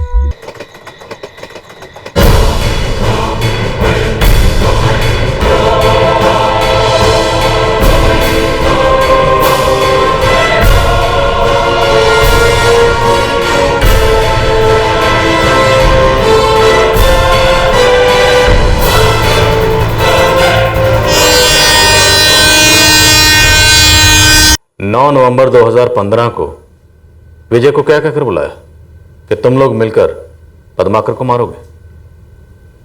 हाँ साहब, मैं विजय को बोला कि ओमकार पद्माकर को पिला के पूरा टून कर देगा, उसके बाद अपन वहां पहुंचेंगे और मार देंगे पद्माकर को। मैं किसी का खून करने जा रहा हूँ। चल हाँ चल विजय, अभी पद्माकर फुल टाइट हो गया होगा पी के, वो ओमकार ने खूब पिलाया होगा उसे।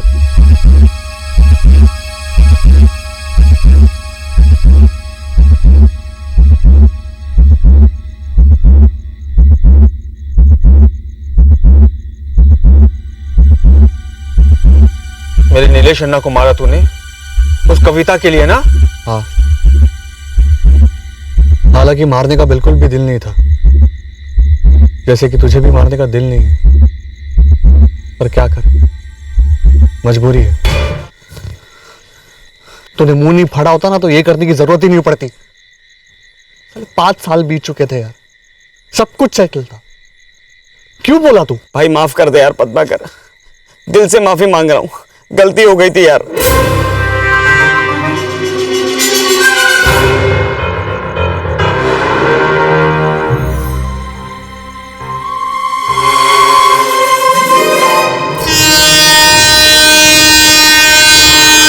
जैसा कि आपको बोला साहब, नीलेश और विजय को हम चारों ने मिलकर मार डाला, पर 2009 वाले मर्डर में मैं शामिल नहीं था साहब। अभी कुछ टाइम पहले ये जो निखिल मार्गी का मर्डर किया तुम दोनों ने, ओमकार और तूने मिलकर, इसके अलावा और कितनी सुपारियां ले चुके हो तुम दोनों आज तक? जो किया सब बता दिया, उसके अलावा कभी कुछ नहीं किया हमने। ईश्वर, इससे पहले कि पद्माकर गायब हो, उठाओ इसे। बाप रे, ये सभी एक दूसरे के खून के प्यासे हो गए थे, लेकिन ऐसा माजरा क्या हुआ था इनके बीच? हाँ हाँ, मैं मानती हूँ कि मैं और पद्माकर प्यार में थे, लेकिन वो तब की बात है जब मेरी शादी नहीं हुई थी।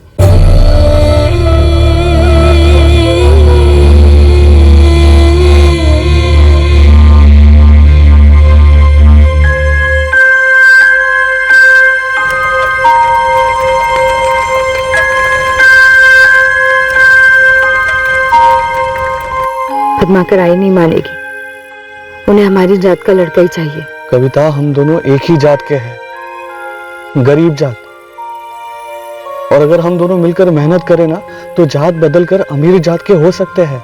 आई सुनेगी ही नहीं। उन्होंने दयानंद मालगी के माँ बाप को हाँ कर दिए। दयानंद? ये कौन? दयानंद के माँ बाप हमारी बस्ती में रहते, उन्हें मैं शादी के लिए पसंद आई तो उन्होंने आई से बात की। उन्होंने कहा शादी का पूरा खर्चा वो ही उठाएंगे और दहेज भी नहीं लेंगे। ऊपर से हम दोनों एक ही जात के हैं। आई ने पक्की कर दी बात। क्या मतलब पक्की वक्की कर दी?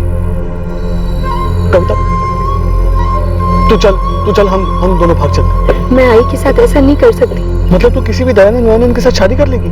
करनी पड़ेगी। मैं बस यही बोलने आई थी तुझे। कविता, बोलना, तू कैसे जीऊंगा मैं तेरे बगैर?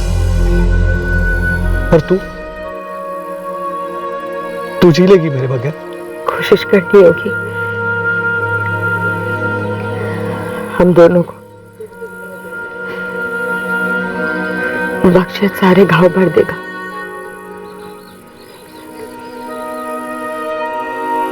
साहब, अगर आप किसी से बहुत ज्यादा प्यार करते हो तो क्या उसे रोज सामने पीटा हुआ देख सकोगे? कभी चेहरा सूजा हुआ है, कभी चाल लगड़ी है। साहब, जब मुझे कविता ऐसी हालत में दिखती ना, तब मेरा खून खोलने लगता साहब।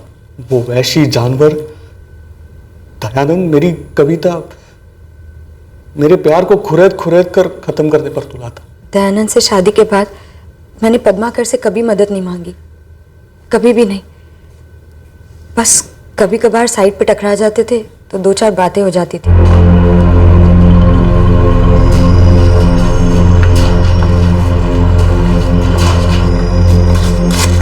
कविता, तेरे चेहरे पर दयानंद के हाथ के निशान देखकर दिल फटता है। सच में दिल फटता है।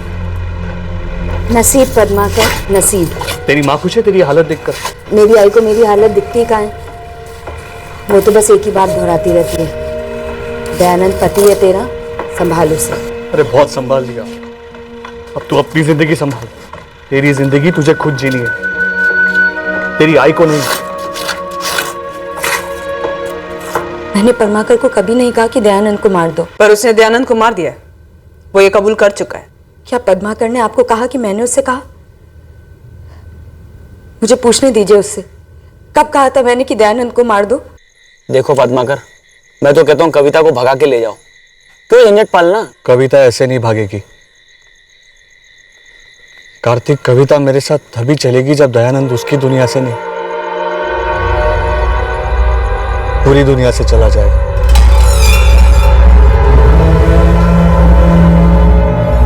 आ गया साला।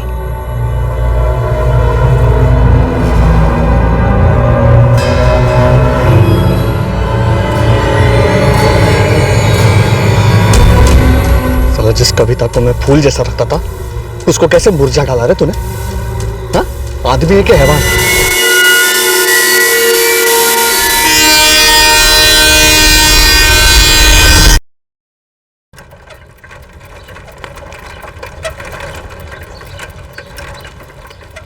चल कविता, साथ चलते। मैं ठीक हूँ। अरे कविता, मैंने कब बोला कि तू ठीक नहीं है? देख, मैं तेरे घर की तरफ ही जा रहा हूँ, तुझे छोड़ देता हूँ डबल सीट पे। मैं पैदल चली जाऊंगी।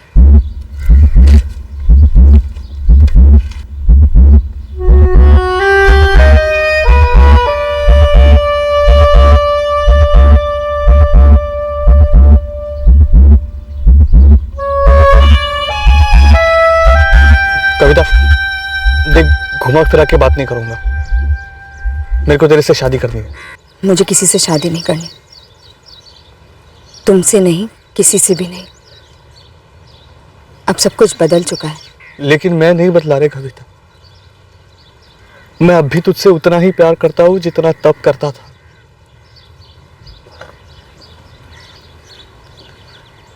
मैं वही हूं। मैं वो नहीं हूं। देखो, मैं घुमा के बात नहीं करूंगी, लेकिन मुझे अब तुम्हारे लिए वैसा नहीं लगता जैसे पहले लगता था। मैं अपनी पुरानी जिंदगी भुला चुकी हूँ और अब मुझे अपनी 1 साल की शादी और दयानंद दोनों को भुलाना है। मैं बस अब काम करना चाहती हूँ और अपना पेट खुद पालना चाहती हूँ।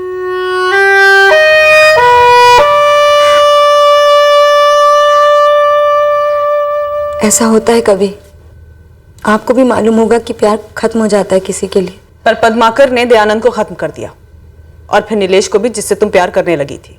यही बात पल्ले नहीं पड़ रही है मैडम। पद्माकर किसी को मारने वाला गुंडा बदमाश नहीं था, भला इंसान था वो। पता नहीं उसे क्या लगा उसे कि दयानंद और नीलेश को मार के वो मुझे हासिल कर लेगा। कविता के प्यार में मैंने दयानंद को मार डाला, फिर मुझे नीलेश के बारे में पता चला, दिमाग सुन पड़ गया साहब। ये सच है पद्माकर, कविता अब नीलेश के प्यार में, शायद इसीलिए कविता तुम्हें मना कर रही होगी।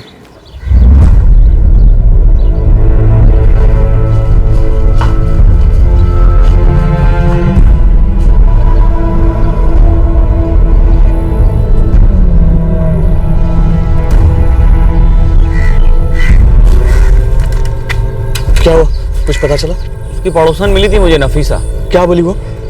कहाँ गई है कविता? वो बोली कि कविता कहीं चली गई है, पूरे मोहल्ले में किसी को पता नहीं है। नफीसा से उसका नंबर लिया, लेकिन वो बोली कि नंबर बदल गया है और जो पुराना वाला नंबर है वो बंद आ रहा है। दयानंद और नीलेश को मैंने एक मकसद से मारा था, कविता को हासिल करने के लिए, लेकिन कविता ही मुझे ठुकरा कर चली गई। उसके बाद मेरा किसी भी चीज में दिल नहीं रखता था। एक कार्तिक की एक गलती की वजह से मेरी जान को खतरा था। साहब, अगर मैं विजय को नहीं मारता तो विजय मुझे मार डालता।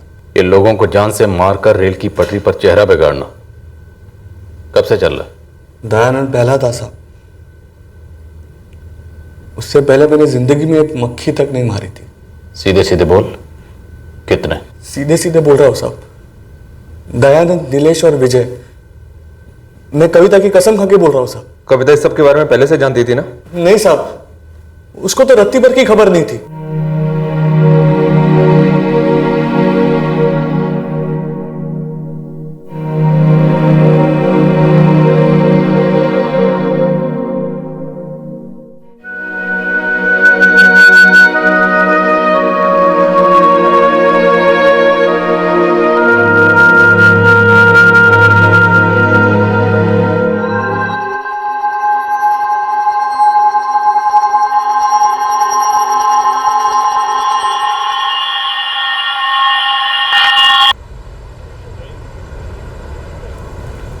क्यों बे जीतू, आज तूने मुझे सामने से बुलाया, क्या हुआ? ये ले रख, ईमानदारी से इनाम का आधा हिस्सा दे रहा हूँ। वैसे तू आदमी काम का है। वो तो मैं हूँ, पर कोई मानता ही नहीं। कोई नई खबर है ना तो फोन घुमाना, ठीक है? कहा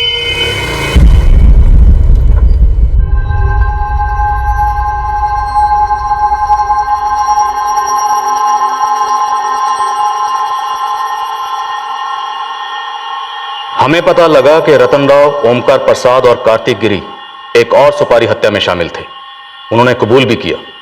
फिलहाल उनकी इंटरोगेशन चल रही है, उनकी और केसेस में इन्वॉल्वमेंट का पता लगाने के लिए। अगर दयानंद के एक्सीडेंट केस को थोड़ा और संजीदगी से लिया गया होता, अगर मर्डर होने के चांसेस टटोले गए होते, तो सच 8 साल पहले ही सामने आ जाता।